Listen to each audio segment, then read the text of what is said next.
So in the opening, sonorously we hear a siren song against a blank screen.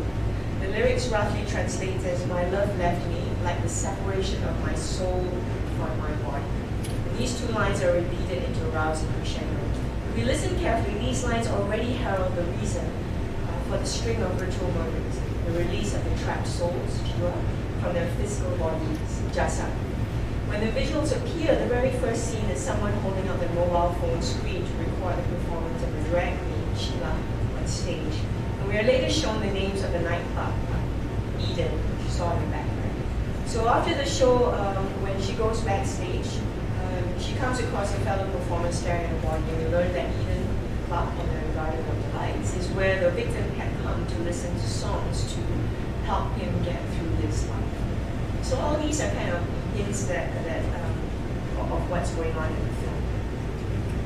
But let us now turn to a photograph taken in 1914 when Norwegian explorer Carl Lumholtz is traveling through central Borneo and arrives at Kampung Mandi. And I read from his text for you.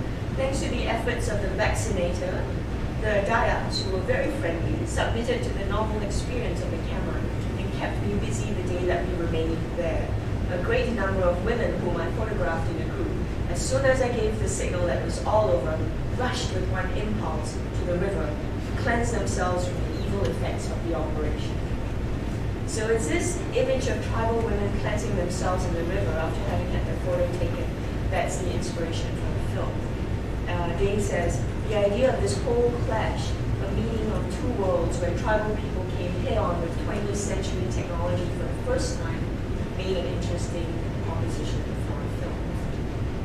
Now, while post-colonial and decolonial critics remind readers that modernity is the moment of encounter with otherness that constitutes the white self as modern, Dain, as a post-colonial subject, returns to this moment to ask what it means for the other who became anthropological objects of the colonial gaze.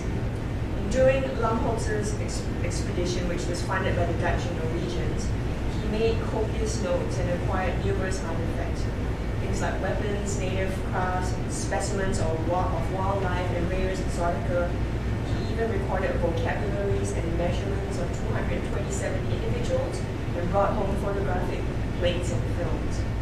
This extensive colonial archive, together with a camera, helped map central Borneo, large tracts of which are unexplored and unknown to the outside world, in his own words, as a disciplinary space of knowledge.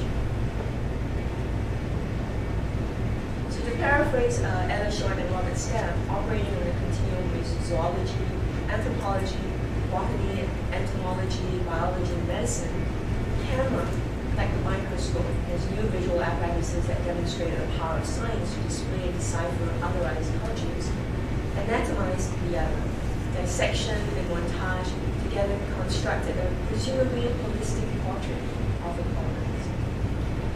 Going to the film, more than the mere breaking down of anatomical parts, the Tinggang tribe's souls are trapped in the photos of the colonial explorer, to quote Roland, damning them to eternal life. And it's up to Eva, the tribe's traditional healer who releases the trapped spirit, the Dain, to destroy each of the negatives, thereby ending the curse of the ethnographer's eye. Here, the glass plate negatives and the camera are part of the technological apparatuses of modernity that entrap the Tinggang in a colonial matrix of power to cycle war. So one might argue that the living Tinggang characters are, on the one hand, adapting to 21st century by kind of living and trying to hide their difference. But one might also say that the ethnographic gaze also throws Tinggang culture as actually primitive, unable to move or change with the times. In a scene towards the end, Eva despairingly tells Adam, 100 years, nothing is as it was, but we have remained the same. Adam, I want to go home. So she's the last of her tribe, and in the film to die, to return to her homeland, considerably back in the fast-moving forest of Borneo. But it's an act that's unstoppable by the colonial matrix that is perpetuated and imposed by the post-colonial governments in the region.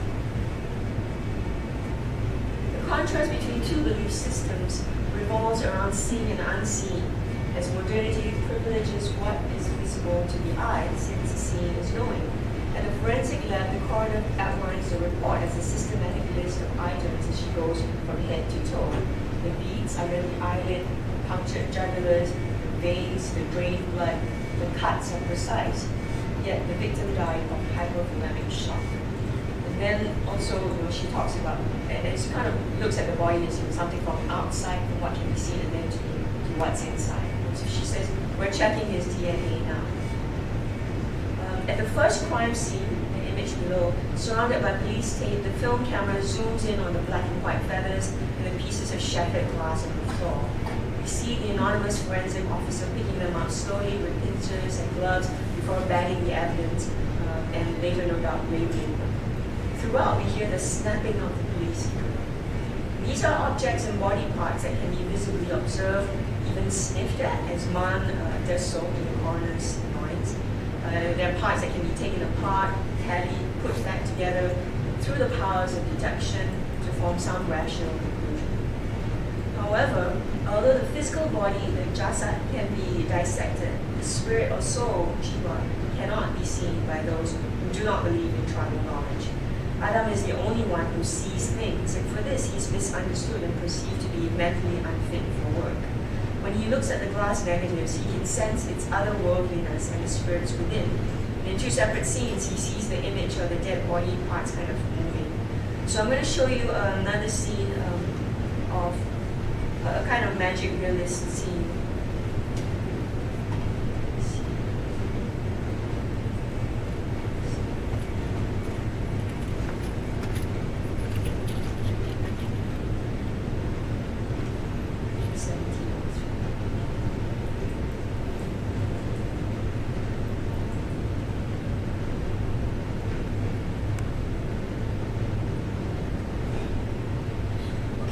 So in this scene, I want you to also be aware of reflections and doubling. So there's kind of, seeing the liminal world. You see approaches, and you can see that there's like the reflection, and then there's the real world. And then he kind of moves into it.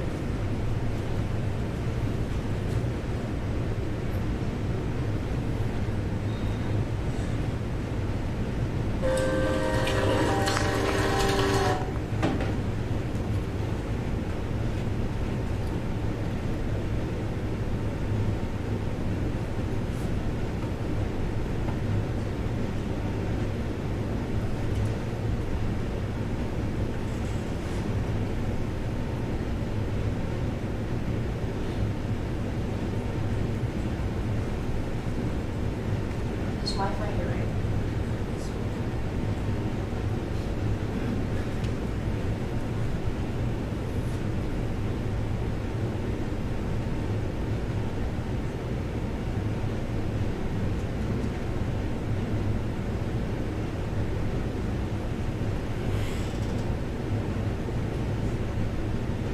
Mana tahu? Macam-macam sudah jadi. So she's kind of the reluctant thing down. She doesn't want to die. She wants to kind of live on. He's the Birdman. He's gonna kill her in the end. But she seems to be wanting to change her mind. Okay, now this is the scene. No, come on.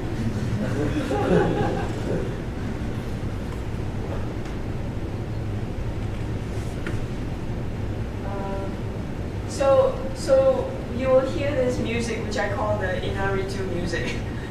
The Mexican, you've seen Mexican directors' films, that kind of guitar music. So that's a theme that's used for the magic realist elements. Mexican director, magic realism. Here it comes.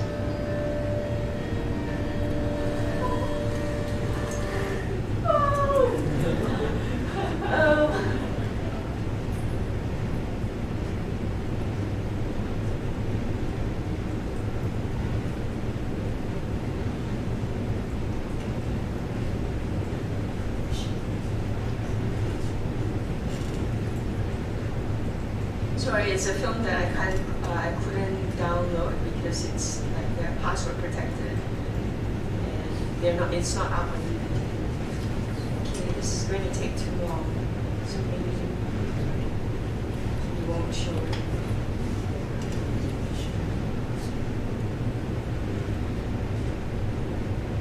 Well, go here and then see if it decides it's going to show. Oh, it is.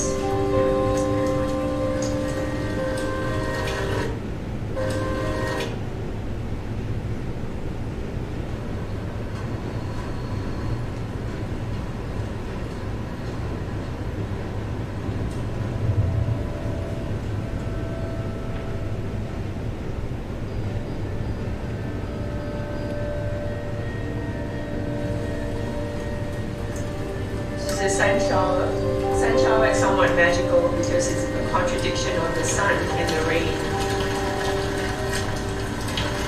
And the green and the mythical people moving through.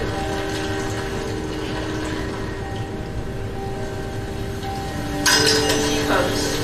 Okay. So she's the femme fatale is going to trap her into this very obvious, or of course she wants you to follow him, you dark kind of scene moment. So going back here, and have the lights back. Thank you. So you have this sort of liminal moment over there, and the Dream Studio owner Uncle Hing also, however, embodies a position that allows for different knowledge systems to coexist without belittling one or the other. So this is what he tells Adam.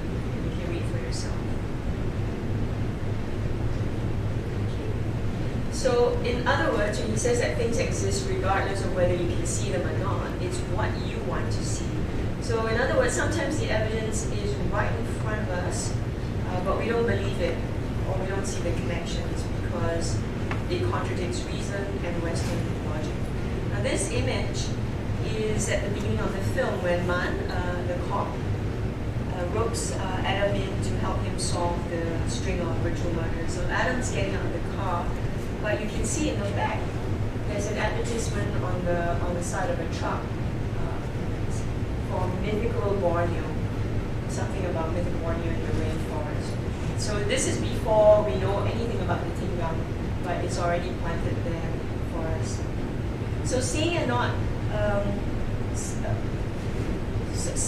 seeing is a theme that runs through Interchange. It harkens to the ethnographic camera, colonial surveillance apparatus that then gets deployed back to the metropolitan center to aid police work and governance. If the early 20th century captured the Tinggang souls, the 21st century screens, the mobile phones especially, can be said to perform a similar theft of souls.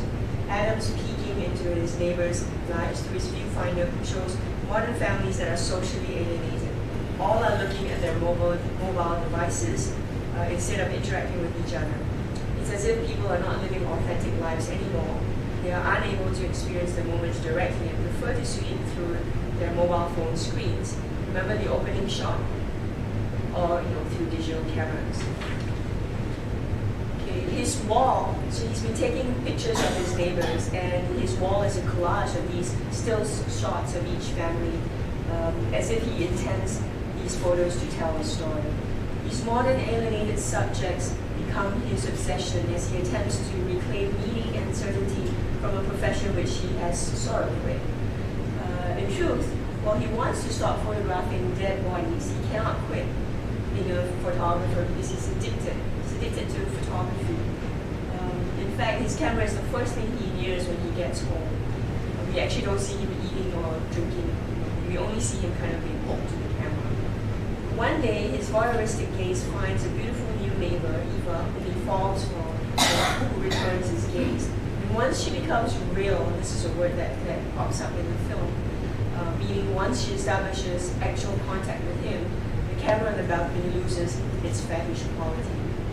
Now the camera assumes this fetish power that seeing is knowing is evidenced by two slow zoom-in shots of the camera just sort of sitting on its tripod stand in Adam's balcony. Alone, even without a human gazer operating it, it seems to have its own magical power and agency.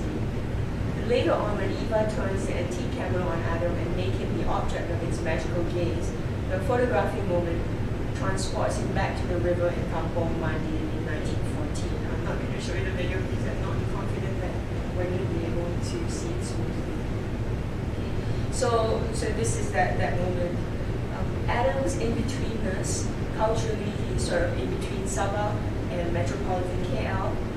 He's a freelance photographer, but at the same time he's working for Metropolis.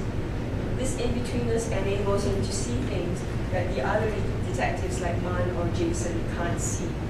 Names here are also significant.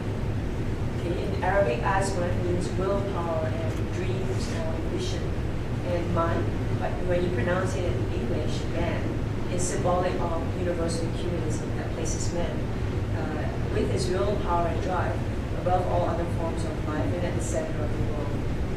Man's Chinese partner Jason has a name that comes from the Greek word meaning healer or physician. Ironic, isn't it? Because he, of course, ends up shooting Adam.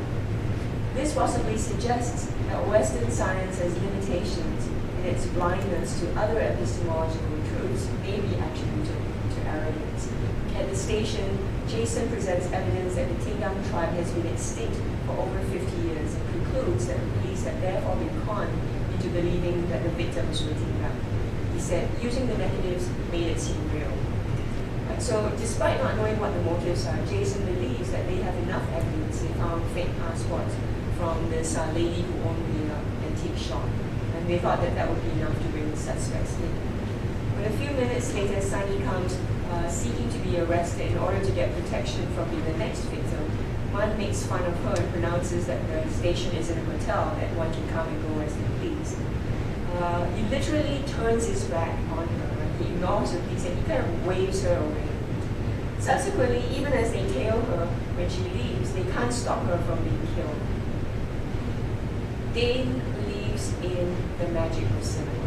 After all, the story machine is able to transport us, much like Adam, to worlds and times we otherwise do not inhabit, and whose coexistence we are not conscious of. Cinema provides us with a glimpse into the liminal, glossy surfaces, reflective, mirroring ourselves, providing simulacra, images of the real that we can sometimes mistake for the real itself, and in doing so, lose our authenticity. Perhaps the lesson about the darker side of modernity is the faith we put in technology as truth, merely then as a medium of possible truth. Now, I think we kind of run out of time. So what I'll do is I will just very quickly give you a few notes about Dukun. So I think the film shows three overlapping epistemologies that operate simultaneously. And there are these overlaps. And there are characters that kind of fall, and I'm not sophisticated enough to kind of put the names in, but there are characters who fall over here, over here, over here, over here. Okay? And over like maybe just strictly Western modernity. So like the prosecuting attorney, the people who are police, who are firm believers in science, they would be in this area of Western modernity. Okay, so in Dukun, the Western, but what's interesting is that actually Islam recognizes the existence of the black arts as part of the spiritual world. The spiritual world is Islam's other, this black arts is Islam's other, that its followers are warned away from to the physical world.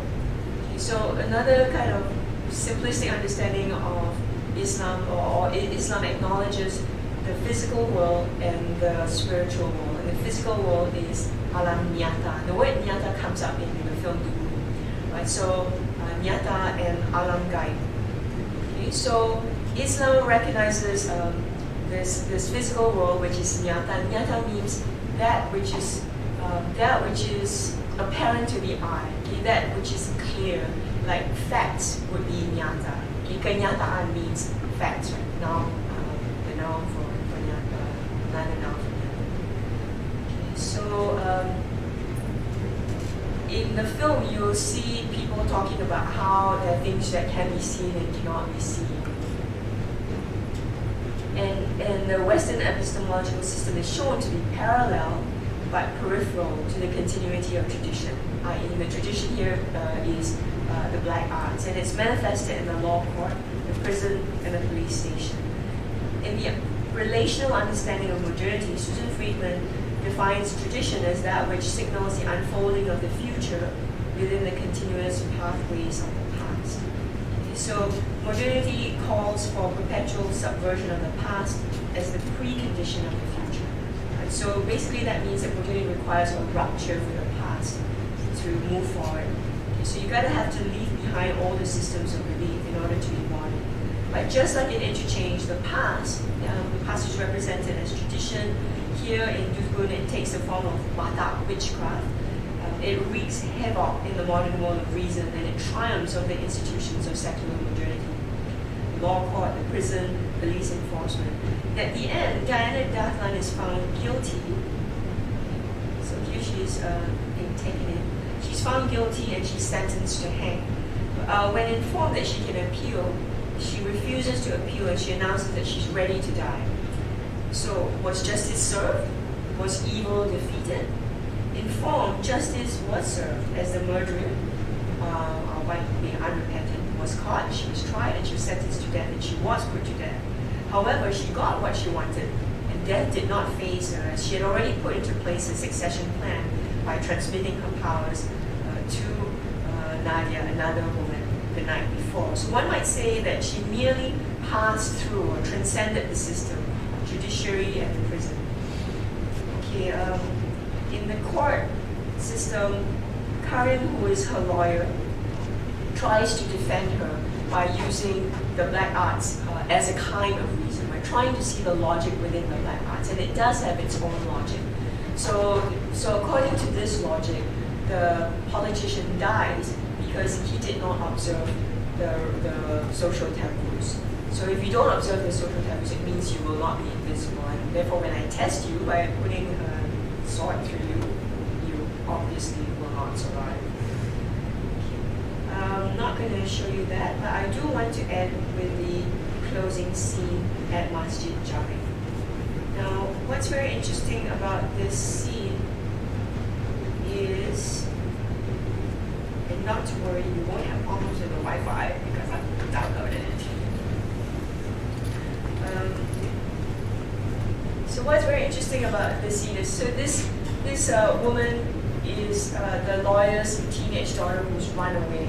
And basically she's run away, but the witch doctor, the shaman had always had her eye on her since the beginning.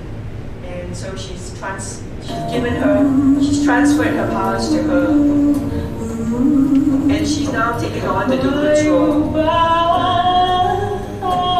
as the singer, because that's what she used to be. And the lawyer finds her. This is the evil assistant to the shaman. So he's the one who will now look after her as the next shaman. So she's like got all the powers. Now it segues into the mosque. What's going on here?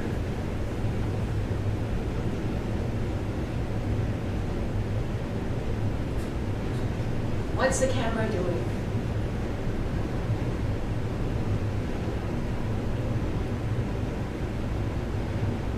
First time that we come to the mosque was to look for an imam or the ustaz. This is the second time we come back to the mosque.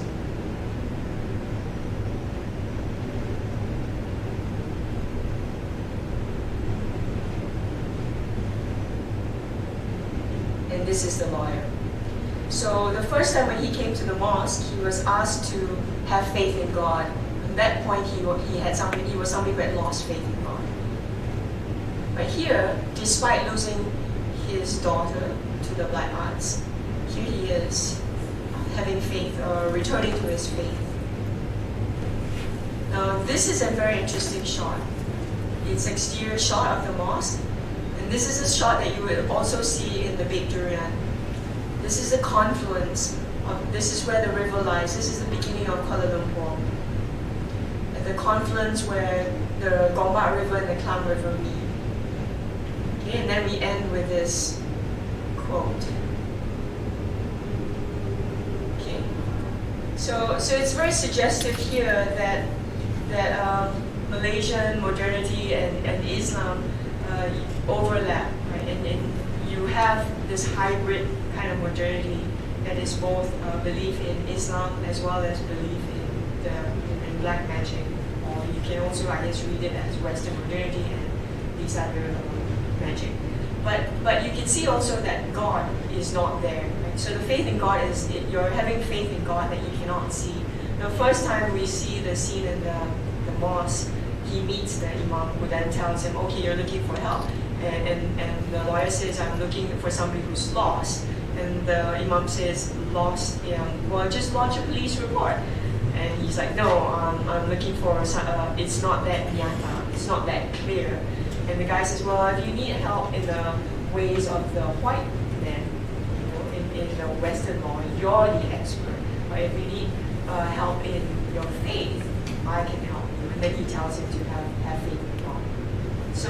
So I will now end with my conclusion that Malaysian modernity, encompassing these three different epistemologies, in this sense is more complex. So it's not just a binary one, and it's not one will be winner and the other one will lose out. It contains tensions because we're still kind of negotiating this: what's rational, what's not rational. Is rational? Does rational just mean that it should dispel all these other truths?